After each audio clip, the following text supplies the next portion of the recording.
Warahmatullahi wabarakatuh. Innal hamdalillah nahmaduhu wa nasta'inuhu wa nastaghfiruh wa na'udzu billahi min syururi anfusina wa min sayyiati a'malina may yahdihillahu fala mudhillalah wa may yudlil fala hadiyalah. Asyhadu an la ilaha illallah wa asyhadu anna Muhammadan 'abduhu wa rasuluh. Allahumma salli wa sallim wa barik ala sayyidina Muhammadin wa ala alihi wa ashabihi wa man tabi'ahum bi ihsanin ila yaumiddin. Rabbi syrah li sadri wa yassir li amri wahlul 'uqdatam min lisani yafqahu qawli. Subhanaka la ilma lana illa ma 'allamtana innaka antal alimul hakim. Allahumma 'allimna ma yanfa'una wanfa'na bima 'allamtana wa zidna ilman ya rabbal alamin. Ma'asyiral muslimin, jamaah yang dimuliakan oleh Allah Subhanahu wa taala.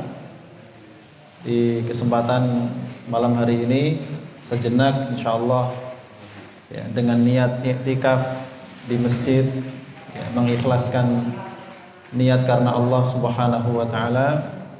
Mari sama-sama kita memohon kepada Allah pada kesempatan kali ini, mudah-mudahan Allah ya, memberikan kepada kita ilmu yang bermanfaat dan juga memberikan kepada kita taufik untuk bisa mengamalkan ilmu yang kita dapatkan. Dan mudah-mudahan apa yang kita peroleh nanti bisa menambah dan meningkatkan keimanan kita, ketakwaan kita, dan menjadikan kita istiqomah di jalan Allah Subhanahu wa taala. Amin ya rabbal alamin. Ma'asyiral muslimin, jamaah rahimakumullah, sesuai dengan tema yang disampaikan adalah tentang hakikat zuhud ya. Tema ini saya ambil dari salah satu hadis yang terdapat dalam kitab Al-Arba'in An-Nawawiyah, yaitu hadis ke-31 ya, diberi judul pula oleh para pensyarahnya dengan judul Haqiqatuz Zuhdi wa Thamaratuhu, hakikat zuhud dan buahnya di dalam kehidupan seorang muslim. Hadis ini diriwayatkan oleh Abul Abbas Sahl bin Sa'ad As-Sa'idi radhiyallahu an. Ya, salah seorang sahabat namanya Abul Abbas, kunyahnya, nama aslinya Sahl. Konon katanya nama aslinya bukan Sahl tapi Hazn. Hazn itu artinya sedih. Lalu diganti namanya oleh Rasul jadi Sahl. Sahl artinya gampang. Ya, Sahl bin Sa'ad As-Sa'idi. Bapaknya juga seorang sahabat. Ya. Radhiyallahu an. Sahl ini sahabat termasuk yang banyak meriwayatkan hadis ya, sekitar 100-an hadis yang diriwayatkan. Salah satunya hadis yang akan kita kaji pada kesempatan malam hari ini. Dia menceritakan jaa rajulun ilan nabi sallallahu alaihi wasallam. Telah datang seseorang kepada Nabi Muhammad sallallahu alaihi wasallam, faqal, kemudian laki-laki ini bertanya, ya Rasulullah, wahai utusan Allah, dullani ala amalin idza amiltuhu ahabbani Allah wa ahabbani an-nas. Tunjukkan kepadaku ya Rasul satu amalan yang apabila aku mengamalkannya maka Allah akan mencintai aku dan manusia juga akan mencintai aku. Ya, ini pertanyaan yang lumrah banyak disampaikan para sahabat kepada Rasulullah sallallahu alaihi wasallam, karena di antara semangat yang dimiliki para sahabat itu, dan ini patut kita contoh, adalah semangatnya semangat amal. Jadi para sahabat zaman dahulu ketika mereka itu thalabul ilmi, menuntut ilmu, datang ke majelis Rasulullah sallallahu alaihi wasallam, itu niatnya bukan sekedar untuk mencari tahu, tetapi untuk beramal. Dapat apa diamalkan, dapat apa diamalkan. Maka kita dapati dalam hadis itu banyak sekali pertanyaan-pertanyaan, ya Rasul, tunjukkan kepadaku amalan apa yang paling baik, amalan apa yang paling utama ya, dan begitu seterusnya. Di antaranya hadis ini. Ada seseorang datang kepada Rasulullah sallallahu alaihi wasallam bertanya kepada beliau, ya Rasul, tunjukkan kepadaku satu amalan apabila aku mengamalkannya maka aku akan memperoleh cintanya Allah dan juga mendapatkan cintanya manusia. Maka Rasulullah sallallahu alaihi wasallam menjawab, faqala izhad fid dunya yuhibbakallah. Izhad, zuhudlah engkau fid dunya, terhadap dunia, yuhibbakallah, maka Allah akan mencintaimu. Wazhad fima indan nas yuhibbakan nas. Wazhad, dan zuhudlah, fima indan nas, terhadap apa saja yang dimiliki oleh manusia, yuhibbakan nas, maka manusia itu akan mencintaimu. Jadi jawabannya sederhana. Kata Rasul, amalan yang bisa membuatmu mendapatkan cinta Allah dan Rasulnya adalah amalan zuhud. Zuhudlah terhadap dunia, maka Allah akan mencintaimu. Zuhudlah terhadap milik manusia, yang dimiliki manusia, maka manusia di sekelilingmu juga akan mencintaimu. Nah, ini luar biasa ya, jawaban yang singkat tentang zuhud. Nah, kita perlu ketahui apa sebenarnya makna zuhud itu. Apa Pak kira-kira? Kalimat zuhud saya yakin merupakan kalimat istilah yang sudah sangat familiar di telinga kita. Betul ya? Apa makna zuhud? Sederhana. Sederhana zuhud. Baik. Yang lain? Satu kata, dua kata, atau satu kalimat yang mengungkapkan tentang zuhud. Apa makna zuhud? Tidak suka terhadap dunia. Baik. Tidak suka dunia. Kita tapi hidup di dunia. Sederhana, ya, it's okay. Sederhana masih bisa masuk. Ya, walaupun banyak sahabat-sahabat Rasulullah yang kaya raya, tapi sebenarnya juga zuhud. Jadi apa zuhud? Nah, kita lihat, ya. Kenapa? Dunia tidak sampai ke hati. Taib, masya Allah, luar biasa. Dunia tidak sampai ke hati. Ya, seperti doa Abu Bakar, ya Allah, jadikan dunia di tanganku, jangan jadikan dunia di hatiku. Begitu juga ungkapan Buya Hamka, ya, ada seseorang yang berusaha untuk menguasai dunia, ya, tapi justru yang terjadi sebaliknya, dunialah yang menguasai dirinya. Nah, berarti ini kebalikan daripada zuhud. Nah, ma'asyiral muslimin jamaah rahimakumullah, ya, hadis ini ya memberikan kepada kita pelajaran tentang penduduk langit mengatakan sesungguhnya Allah, ya, fayuhibbu ahlus sama, kemudian ketika seluruh penduduk langit mencintai orang tersebut, maka thumma yudha'u lahu qabul fil ardi, maka kemudian dia akan dijadikan manusia yang diterima di seluruh penjuru bumi Allah. Ya, ini menunjukkan bahwa cintanya manusia bergantung terhadap cintanya Allah kepada kita, sehingga dengan demikian yang perlu kita kejar pertama kali, ya, bukan cintanya manusia, tetapi adalah cintanya Allah Subhanahu wa ta'ala. Walaupun dalam kenyataan hidup Pak, tidak semua orang mencintai kita. Ada saja orang-orang tuh kadang yang nggak suka tuh mesti ada. Tetapi ketahuilah, barang siapa yang dicintai oleh Allah, maka yang membencinya pasti musuh Allah. Ya, barang siapa yang dicintai oleh Allah, maka yang membencinya pasti musuh Allah. Karena kalau dia adalah seorang hamba yang dicintai oleh Allah, ya, maka penduduk bumi, orang-orang yang baik itu mesti akan mencintai hamba yang dicintai oleh Allah ini. Nah, ma'asyiral muslimin jamaah rahimakumullah, tentang makna zuhud ini, ya, disebutkan, ini sampai saya bawain 2 kitab ini, ya, biar komplit, ya. Mau waktunya sampai Isya setengah jam. Itu sesampainya aja nanti. Jadi zuhud artinya adalah sebagaimana disebutkan dalam riwayat Imam Ahmad dari Abu Idris Al-Khawlani, bahwa laisa zahadatu fid dunya bitahrimil halali wala idha'atil mal. Yang disebut zuhud itu bukan berarti mengharamkan yang halal. Halal nih jadi haram, saya nggak mau semua ini, ya, seperti yang disebut dengan rohbaniyah, kependetaan, ya. Menikah dihalalkan oleh Allah, tapi dalam konsep kependetaan diharamkan. Betul Pak?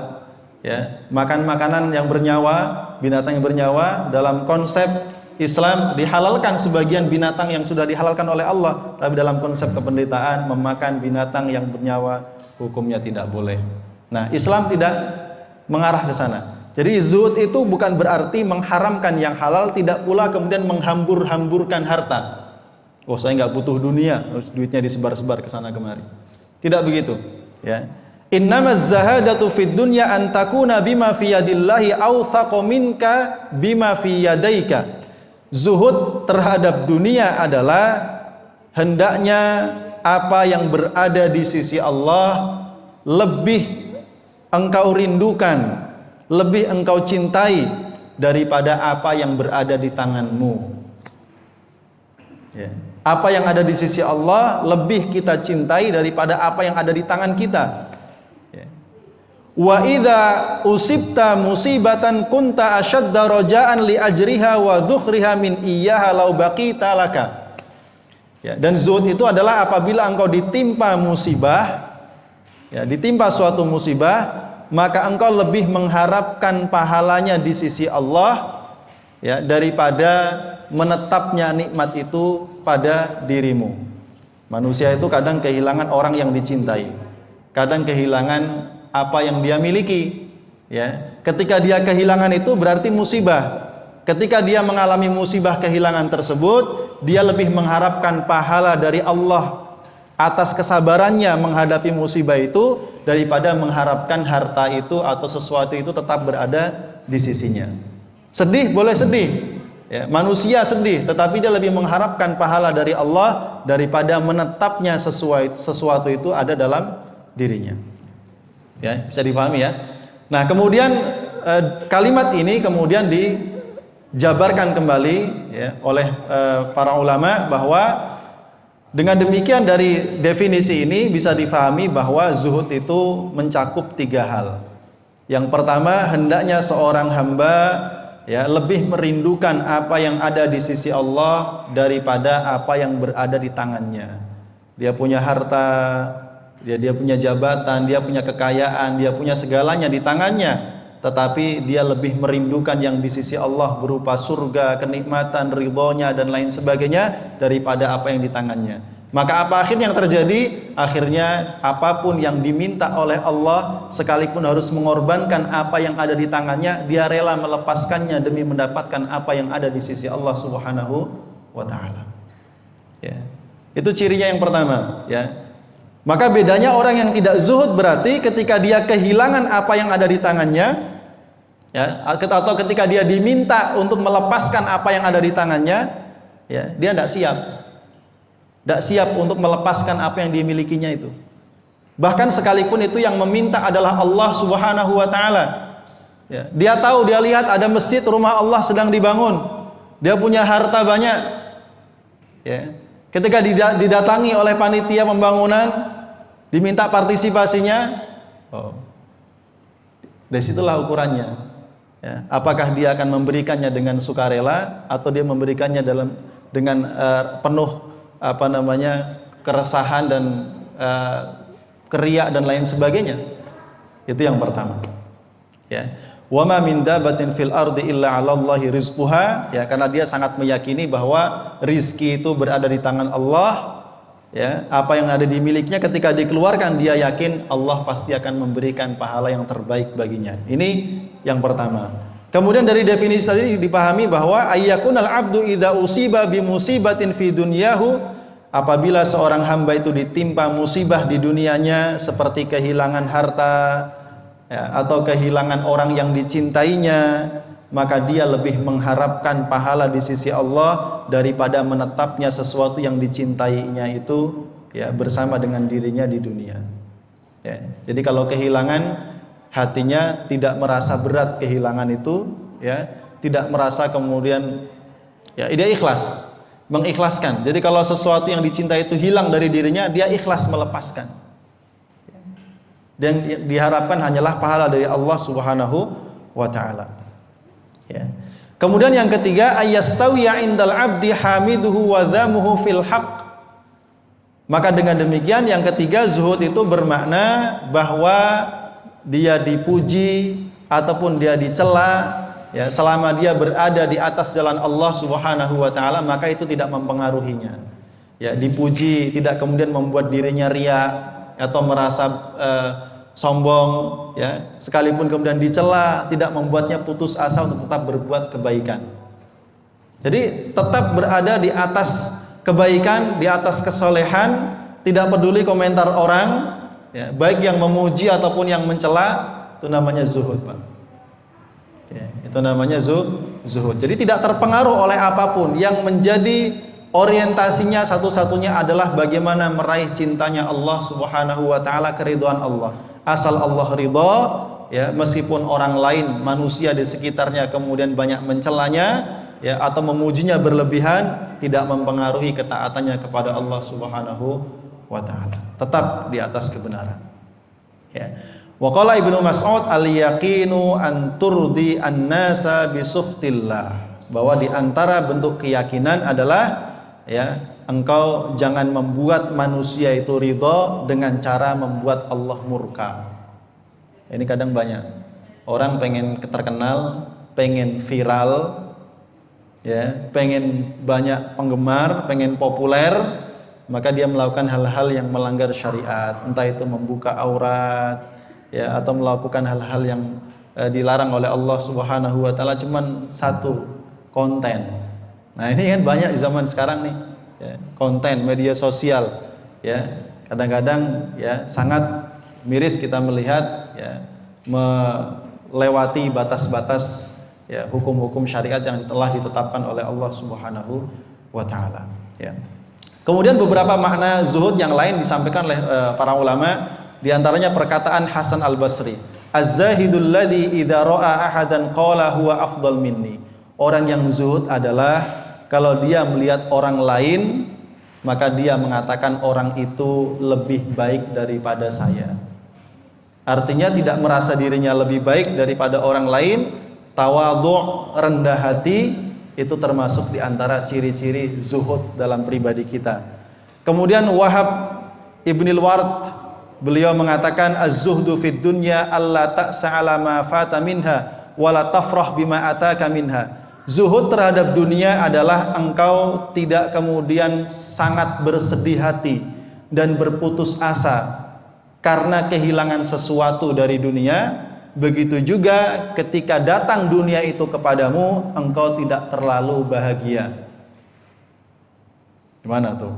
Ya. Ada di antara kalimat yang diungkapkan oleh kaumnya Qarun, ya. Dia sampaikan kepada Qarun, la tafrah, jangan kamu terlalu bangga, terlalu bahagia terhadap dunia yang diberikan kepadamu. Innallaha la yuhibbul farihin, sesungguhnya Allah itu tidak menyukai orang-orang yang berbahagia terlalu berlebihan terhadap dunia yang dia miliki, ya. Jadi dunia datang kepadanya dapat rizki yang berlimpah-limpah, berlipat-lipat, ya. Tidak membuatnya terlalu bahagia, artinya biasa saja. Ya. Begitu juga ketika hilang dunia itu, sebagian atau bahkan seluruhnya dari hidupnya, juga tidak membuatnya kemudian putus asa terhadap kehidupan ini, ya. Berat, memang berat, Pak, karena fitrah kita manusia ini, ya, zuyyina linnasi hubbus syahawat. Manusia itu fitrahnya, ya, hatinya itu condong, ya, dan suka, ya, dihiasi dengan berbagai macam syahwat, berbagai macam syahwat, ya, syahwat terhadap makanan, minuman, ya, syahwat nafsu seksual, syahwat terhadap jabatan, syahwat popularitas manusia, ya. Sehingga ketika dia mendapatkan itu semua, ketika dia kehilangan tidak siap, ya, berarti ini menandakan cinta dunia sangat berat di dalam hatinya. Tapi ketika kemudian dunia itu hilang darinya dan dia biasa saja, ya, dia mengatakan inna lillahi wa inna ilaihi raji'un, ya, mengikhlaskan apa yang hilang, berarti menandakan cintanya kepada Allah lebih besar daripada cintanya kepada dunia. Az-Zuhri mengatakan ketika ditanya tentang zuhud, dia menjawab, man lam yaghlibil haramu sabrahu wa lam yushghilil halala syukrahu. Zuhud adalah seseorang, ya, yang sesuatu yang haram itu tidak mengalahkan kesabarannya, dan sesuatu yang halal, ya, tidak mengalahkan rasa syukurnya dalam kondisi sulit, ya. Apalagi ini banyak kalau kita melihat kondisi PPKM, Mbak, banyak orang yang secara ekonomi terdampak, ya, apalagi yang kemudian di PHK dan lain sebagainya, sementara kemudian pengeluaran dan kebutuhan hidup itu banyak, ya, dia sabar. Nah, orang zuhud adalah sesuatu yang haram itu tidak bisa mengalahkan kesabarannya. Jadi meskipun dia disodori, wah, duit sebanyak apapun, 11 triliun atau berapa triliun, ya, ini haram nih, ya, tidak mengalahkan kesabarannya terhadap kemiskinan, Ya, atau sekalipun dia tidak orang miskin, disodori 11 triliun, ya, tidak mengalahkan kesabarannya di dalam mentaati perintah Allah Subhanahu wa taala. Begitu juga ketika dia mendapatkan sesuatu yang halal ini tidak melalaikan dirinya dari menjalankan perintah Allah, artinya tidak mengalahkan rasa syukurnya kepada Allah Subhanahu wa ta'ala. Dia tetap mengeluarkan zakatnya, dia tetap mengeluarkan infak sedekahnya, dia tetap menafkahi orang-orang yang wajib dia nafkahi. Nah, itu namanya seseorang yang sesuatu yang halal tidak mengalahkan rasa syukurnya kepada Allah Subhanahu wa ta'ala. Ma'asyiral muslimin jamaah rahimakumullah, ya. Kemudian disebutkan bahwa ada dunia itu banyak dicela oleh Allah Subhanahu wa taala. Ya, maka di antaranya yang disebutkan di dalam sebuah hadis, ad-dunya mal'una, dunia itu dilaknat. Ya. Mal'unun ma fiha, begitu juga isinya dunia itu dilaknat. Illa dzikrullahi ta'ala wa ma walah au alimun au muta'allim, kecuali zikir kepada Allah atau yang semisalnya, atau seorang alim yang mengajarkan ilmu, au muta'allim atau orang yang mencari ilmu. Dalam riwayat yang lain, illa ma butughiya bihi wajhullahi ta'ala, kecuali dunia yang diharapkan darinya ridha Allah Subhanahu wa ta'ala. Jadi dunia semuanya dilaknat kata Allah, kecuali yang digunakan untuk menggapai ridha Allah. Maka kita lihat nasihat kaumnya Qarun terhadap Qarun, wabtaghi fima ataakallahu daral akhirah wa la tansa nasibaka minad dunya. Carilah dari apa yang telah Allah karuniakan kepadamu untuk menggapai kebahagiaan akhirat. Wala tansa nasibaka minad dunya, tapi jangan lupakan jatah hidupmu di dunia. Artinya Qarun punya harta yang sangat banyak. Nasihat kaumnya adalah gunakan harta yang banyak itu untuk menggapai ridha Allah. Ya. Gunakan semuanya di jalan Allah Subhanahu wa taala, tapi jangan juga terlalu berlebihan. Beraktivitas, tidur lagi, besoknya bangun, gitu lagi. Aktivitas kita sama. Ya, seperti orang main-main. Ya, maka keluarlah dari aktivitas itu, semua yang kita niatkan karena Allah menjadi ibadah, itulah yang menjadi hakikat kehidupan kita. Ya, jadi kalau kita sehari semalam hidup 24 jam, Pak, maka semua yang kita niatkan untuk Allah itulah sebenarnya hidup kita. Adapun yang lainnya itu musnah, tidak ada manfaatnya. Ya, tidak ada manfaatnya. Ya. Maka disinilah penting bagi kita semuanya untuk benar-benar ya memperhatikan kondisi kehidupan kita dan memastikan semua apa yang kita miliki berupa kekuatan fisik, kesehatan, harta benda, ya, kemudian ilmu pengetahuan dan segala potensi yang kita miliki itu kita gunakan untuk menggapai ridha Allah Subhanahu wa taala. Ibnu Rajab Al-Hambali membagi manusia menjadi dua kelompok. Yang pertama, kelompok manusia yang mengingkari ya adanya kehidupan setelah kehidupan dunia. Dia mengingkari akhirat, dia mengingkari pahala, dia mengingkari siksa neraka, siksa kubur dan lain sebagainya. Maka itulah yang dikatakan innalladzina la yarjuna liqa'ana, orang-orang yang kafir, yang tidak pernah mengharapkan perjumpaan dengan Allah Subhanahu wa taala dan menganggap kehidupan itu hanya kehidupan dunia dan merasa puas ketika mereka mendapatkan kesuksesan dunia. Ya. Maka yang seperti ini kata Allah Subhanahu wa taala, walladzina kafaru yatamatta'un wa ya'kuluna kama ta'kulul an'amu wan naru mathwal lahum. Adapun orang-orang kafir itu, maka mereka bersenang-senang di dunia, mereka makan sebagaimana binatang-binatang ternak itu makan, dan neraka sebagai tempat kembali mereka kelak di akhirat. Ini golongan pertama. Mudah-mudahan kita tidak termasuk insyaallah di sini. Tapi golongan yang kedua, ya, kata Ibnu Rajab mengatakan, yang kedua adalah kelompok manusia yang meyakini adanya kehidupan setelah kematian. Dia meyakini ada pahala, ada dosa, ada surga, ada neraka, ya. Dan mereka inilah orang-orang yang beriman kepada para nabi dan para rasul. mengimani terhadap kitab-kitab suci yang diturunkan oleh Allah, namun mereka juga terbagi menjadi 3. Yang pertama ada zalimun li nafsih, orang yang zalim terhadap dirinya sendiri. Yang kedua ada orang muqtasid, pertengahan, kadang taat, kadang maksiat. Yang ketiga adalah sabiqum bil khairat, orang yang berlomba-lomba di dalam kebaikan. Ya. Ketiga-tiganya insya Allah mendapatkan kebaikan di sisi Allah sesuai dengan kadar kebaikannya masing-masing. Kalau zalimun li nafsihi adalah mereka orang-orang yang mungkin barangkali tidak banyak mengerti tentang ilmu agama, sehingga mereka menabrak kesana kemari, yang haram ditabrak, ya, yang syubhat juga ditabrak, yang wajib ditinggal, yang haram dilaksanakan. Ini zalimun li nafsih, dia menzalimi dirinya sendiri dengan meninggalkan perintah Allah atau melanggar larangan-larangan Allah.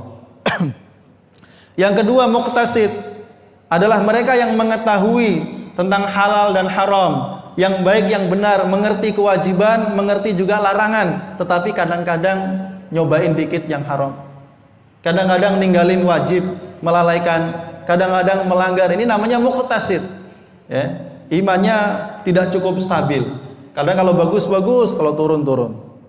Ini muqtasid, pertengahan, ya. Yang terbaik adalah kelompok yang ketiga yang disebut dengan sabiqum bil khairat. Orientasinya adalah bagaimana berlomba-lomba memperbanyak, memproduksi amal soleh dan kebaikan. Ya, ketemu orang bikin komunitas kebaikan, ke tempat manapun bagaimana berbuat kebaikan. Pokoknya kebaikan terus yang dikejar. Ini namanya sabiqum bil khairat. Ya, orang-orang yang berlomba-lomba, ya, untuk melakukan kebaikan. Ya. Nah, ma'asyiral muslimin jamaah rahimakumullah, ya. Maka di sini zuhud terhadap dunia, ya, artinya adalah kita memaksimalkan apa yang kita miliki untuk meraih keridhaan Allah Subhanahu wa taala. Sehingga jangan sampai diartikan bahwa yang namanya zuhud itu harus miskin. Ya. Ada sebagian pemahaman yang namanya zuhud itu kita tidak boleh punya rumah megah, tidak boleh punya mobil mewah, pakaiannya enggak, ya, bagusnya pakaian yang tambal-tambalan gitu. Enggak harus begitu, Pak. Enggak harus demikian. Ya. Bahkan di sini disebutkan bahwa, ya, az-zuhd al-a'jami. Ini zuhud yang asing gitu, ya, disebutkan bahwa zuhud yang asing itu maksudnya adalah seseorang yang berpaling sepenuhnya dari nikmat Allah, bahkan mencela nikmat Allah. Wah, ngapain cari duit banyak-banyak ini. Jadi benar-benar tidak mau terhadap dunia, semua nggak mau, ya. Mengharamkan, sampai batas itu dia mengharamkan hal-hal yang nikmat dunia ini untuk dirinya, ya. Bahkan tidak mau bersenang-senang dengan dunia. Nah, dikatakan bahwa sebagian umat Islam terpengaruh dengan pemahaman zuhud yang seperti ini, sehingga banyak di antara mereka yang kemudian, ya, di masa-masa tertentu, khususnya di masa lemahnya Daulah Abbasiyah zaman dulu, mereka banyak lebih memilih memakai pakaian-pakaian yang tambal-tambalan gitu banyak. Kemudian mereka lebih suka duduk, ya, di masjid, ya, atau duduk-duduk tidak mau kerja gitu kan, karena dianggap itu dunia, ya. Tapi mereka hidup dengan mengandalkan belas kasihan manusia. Ya, jadi mengatakan tidak suka dengan dunia, tidak mau bekerja, tapi dia mengharapkan belas kasihan manusia. Ini yang disebut dengan az-zuhud al-a'jami. Ini zuhud yang salah arti. Ya. Maka zuhud di sini bukan berarti kemudian harus miskin. Kalau zuhud itu harus miskin, padahal proyek-proyek kebaikan itu perlu dana, Pak. Bikin masjid perlu dana, betul? Ya, dakwah Islam itu perlu dana. Bikin sekolah, pesantren perlu dana. Ya kan? Kita ingin membebaskan saudara-saudara kita yang tertindas, terjajah, itu perlu dana juga. Ya. Maka zuhud itu tidak mesti seseorang itu kemudian meninggalkan dunia seluruhnya. Makanya Rasul mencela orang-orang yang bertindak berlebihan. Apa ini, cicak? Ya. Orang-orang yang bertindak berlebihan. Ada tiga orang datang kepada Sayyidatina Aisyah radhiyallahu anha menanyakan ibadah Rasul. Ya. Maka ketika diceritakan, dia mengatakan, oh, ternyata nggak ada apa-apanya dengan kami, kata mereka. Adapun saya, kata orang yang pertama, saya sepanjang malam selalu sholat, nggak pernah tidur. Orang yang kedua mengatakan, saya sepanjang hari selalu puasa, tidak pernah saya tidak berpuasa. Orang yang ketiga mengatakan kalau saya tidak menikah. Ya, mereka mengira itu adalah ketakwaan dan zuhud. Lalu Rasul mendatangi mereka. Rasul mengatakan, saya ini orang yang paling bertakwa. Ya, tapi saya sholat malam, saya juga tidur. Ya, saya kadang-kadang puasa, kadang-kadang tidak puasa. Ya, dan saya juga menikah sebagaimana manusia pada umumnya. Maka Rasul mengatakan, faman raghibat an sunnati falaisa minni. Kalau siapapun yang tidak suka mengikuti sunnahku, maka dia bukan termasuk golonganku. Ini orang ghulu, berlebihan di dalam ibadah, ya, berlebihan di dalam kemudian tidak mau berinteraksi dengan urusan duniawi, bahkan yang dihalalkan pun jadi diharamkan. Ya, untuk dirinya sendiri ini tidak boleh. Dan orang yang berlebihan itu biasanya ya pasti akan kalah, ya, nggak kuat, Pak. Orang itu berlebihan mesti nggak kuat. Ya. Ma'asyiral muslimin, jamaah rahimakumullah. Ya. Memang dalam realitas kehidupan Rasulullah SAW kita mendapati, ya, Rasul itu orang yang sangat zuhud. Ini contoh teladan kita. Ya. Di antaranya kezuhudan Rasulullah SAW kita dapati bahwa Rasul itu seringkali di rumahnya, ya pakaian yang beliau miliki itu pakaian yang sederhana. Ya, kadang juga ada tambalan memang di situ. Karena Rasul setelah diangkat sebagai Nabi dan Rasul, tidak ada lagi cerita beliau berdagang ke negeri Syam atau ke negeri yang lain. Betul, Pak? Beliau berdagang itu sebelum diangkat sebagai Nabi dan Rasul. Ya, beliau pemuda yang kaya, kemudian menikah dengan Khadijah, bertambah kekayaannya. Ya, tapi begitu diangkat sebagai Nabi dan Rasul, fokus beliau cuma satu, bagaimana supaya Islam ini sampai ke semua hati manusia. Dan untuk itu beliau mengorbankan tenaga, pikirannya, hartanya. Khadijah itu menginfakkan seluruh hartanya mendukung dakwah Rasulullah SAW. Ya, sehingga tinggal apa yang beliau pakai, ya tinggal sesuatu yang sederhana itu.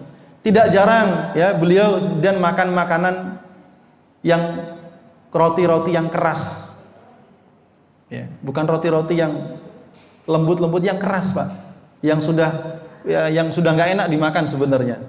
Ya. Bahkan beliau kemudian duduk di tanah sebagaimana kita pada umumnya, ya.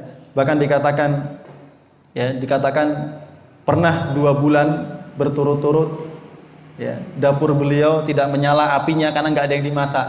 Yang beliau makan cuman kurma dengan air putih saja. Tidak jarang beliau mengganjal perutnya dengan batu, ya, dengan batu. Bahkan tidak sedikit, ya, ditemukan para sahabat itu menangis melihat kondisi Rasulullah SAW. Demikian. Ya. Ketika suatu kali Umar bin Khattab itu datang ke rumah beliau sedang tidur, Pak, di atas tikar yang terbuat, ya, dari kulit tapi dilapisi serabut kurma. Ya. Ketika beliau berbalik kelihatan di punggungnya bekas tikar. Ya. Umar nangis. Ya Rasulullah, ya. Rasul bertanya, kenapa engkau menangis wahai Umar? Ya. Kata Umar, ya Rasul, saya ingat, ya, bagaimana para kaisar Romawi, ya, raja-raja Persia, mereka itu tidur beralaskan permadani, ya, berasal dari bulu yang lembut atau sutra. Sementara engkau seorang nabi, seorang rasul, manusia paling mulia, pilihan Allah, engkau tidur di atas tikar seperti ini. Maka Rasul mengatakan, afi syakkin anta ya ibnal Khattab, apakah engkau ragu wahai Umar bin Khattab? Tidakkah engkau rela, ya, biarkanlah dunia dimiliki oleh mereka dan bagi kita kebahagiaan hidup di akhirat? Lalu Umar mengatakan, bala, tentu ya Rasul, aku ridho dengan itu. Lalu Rasul mengatakan, fahuwa kadzalik, maka demikianlah, ulaika ujilat lahum thayyibatuhum, mereka itu orang-orang kafir itu Allah percepat kenikmatannya di dunia, fi hayatihimud dunya, supaya mereka bersenang-senang di dunia, karena kelak di akhirat mereka tidak akan mendapatkan kebaikan sedikit pun.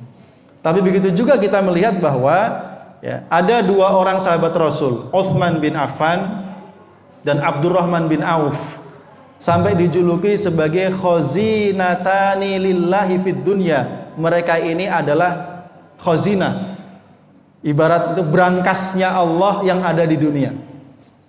Utsman bin Affan, Abdurrahman bin Auf, berangkasnya Allah yang ada di dunia ini dua orang ini, Utsman bin Affan, Abdurrahman bin Auf. Saking begitu banyaknya apa yang mereka infakkan di jalan Allah Subhanahu wa taala.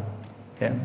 Sudah Isya, kita berhenti dulu ya. Baik, terima kasih. Jazakallahu khairan. Ya, ini belum menggambarkan seluruhnya sebenarnya, tapi mudah-mudahan cukup untuk menjadi penasihat untuk kita semuanya. Assalamualaikum warahmatullahi wabarakatuh.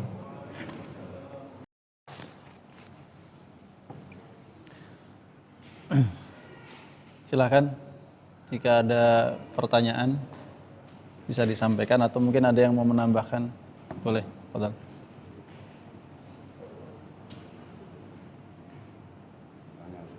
Ya, silakan Pak. Waalaikumsalam warahmatullahi wabarakatuh. Kami kita katakan masalah dunia selama kita itu sekitar tapi tentu saja ada masalah akhirat selama besok itu mati. Kita ada korelasinya dengan perkataan suku. Iya. Iya.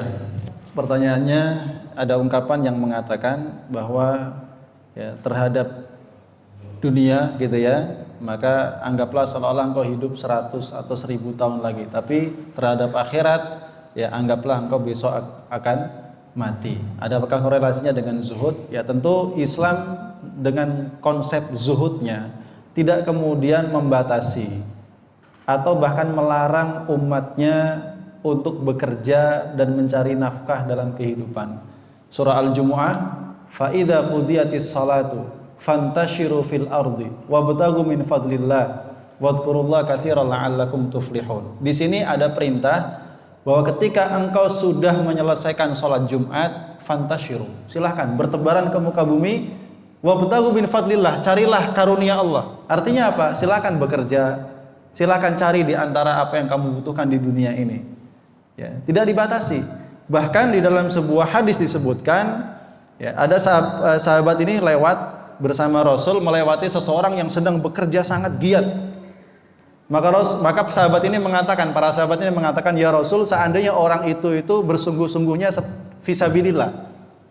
Jadi seolah-olah orang bekerja itu menurut para sahabat ini kayak tidak fisabilillah, sibuk kerja gitu. Tapi sahabat mengatakan kalau dia bekerja untuk memberikan nafkah untuk anak dan istrinya, berarti dia fisabilillah. Kalau dia bekerja untuk memberikan nafkah kepada kedua orang tuanya yang sudah tua renta, maka dia fisabilillah. Dan kalaupun dia kemudian bekerja untuk memenuhi kebutuhan dirinya sendiri sehingga dia tidak minta-minta kepada orang, itu juga fisabilillah. Ya. Tapi kalau kemudian dia di luar itu semuanya meniatkannya untuk hanya hal-hal yang bersifat duniawi, ya, dia fi sabilis syaitan, maka dia berada di jalan setan. Artinya di sini ya, apakah ada korelasinya? Islam bahkan mendorong umatnya untuk bekerja dengan sungguh-sungguh, bekerja dengan profesional, carilah harta yang kemudian halal, yang berkah, karena harta yang halal dan berkah ini kelak juga bermanfaat bagi kaum muslimin. Gitu. Sehingga di sini apakah boleh mencari kekayaan? Sangat boleh. Yang penting ketika Allah karuniakan kekayaan, ya, maka gunakanlah di jalan Allah Subhanahu wa taala. Ya, begitu Pak jawabannya. Ya, tapi terhadap kehidupan akhirat jelas kita harus melihat seolah-olah kita besok mati. Makanya Rasul itu tidak pernah meninggalkan ada uang itu bermalam di rumah beliau. Selalu habis hari itu. Suatu saat ketika sholat asar selesai, ketika mengimami sholat asar, setelah salam, assalamualaikum, Rasul tiba-tiba langsung keluar. Biasanya Rasul kan zikir, langsung keluar. Para sahabat noleh, saking keheranan lihat Rasul kok tumben-tumbenan buru-buru, ada apa? Ya, setelah nggak lama kemudian Rasul balik. Rasul tahu para sahabatnya terheran-heran, maka Rasul menjelaskan, tadi di saat sholat saya ingat di rumah masih ada sekeping emas, dan saya nggak pengen emas itu bermalam di rumahku, maka buru-buru aku sedekahkan. Itu yang dimaksud dengan terhadap kehidupan akhirat itu, anggaplah seolah-olah engkau besok mati. sehingga jangan sampai ada hak-hak orang lain yang kemudian tertahan dalam kehidupan kita. Demikian. Silakan yang lain. Ada? Cukup? Iya, silakan. Kalau kita tadi dianjurkan atau mendapatkan cinta Allah, tanda-tandanya apa? Mengharapkan Cinta Allah. cinta Allah. Baik. Ya. Ada satu hadis disebutkan innallaha idza ahabba qauman istamala. Bahwa ketika Allah itu mencintai seorang hamba, maka Allah mempekerjakannya. Istamalahu, mempergunakannya, digunakan untuk apa? Untuk kebaikan. Ya, jadi kalau tanda-tandanya kita dicintai Allah adalah kita diberikan oleh Allah taufik, dimudahkan untuk melakukan ketaatan, melakukan kesolehan, ya, dimudahkan kita mendapatkan sifat sabar, syukur, rendah hati. Insya Allah itu tandanya Allah mencintai kita. Seperti itu, Pak. Juga ada dalam yang lain, man yuridillahu bi khairan yufaqihu fiddin. Barang siapa yang Allah kehendaki baginya kebaikan, berarti Allah mencintainya, ya, maka Allah pahamkan dia tentang agama. Dalam hadis lain, innallaha idza ahabba qauman ibtalah. Ketika Allah mencintai hambanya, maka Allah berikan ujian kepadanya. Nah, ini kan aneh, ya kan?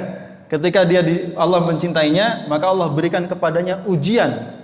Kenapa? Karena Allah tahu orang ini kalau diuji, dia semakin sabar, semakin berat ujiannya, semakin tinggi kesabarannya. Orang itu kalau makin tinggi kesabarannya, Allah makin cinta dan pahalanya semakin banyak.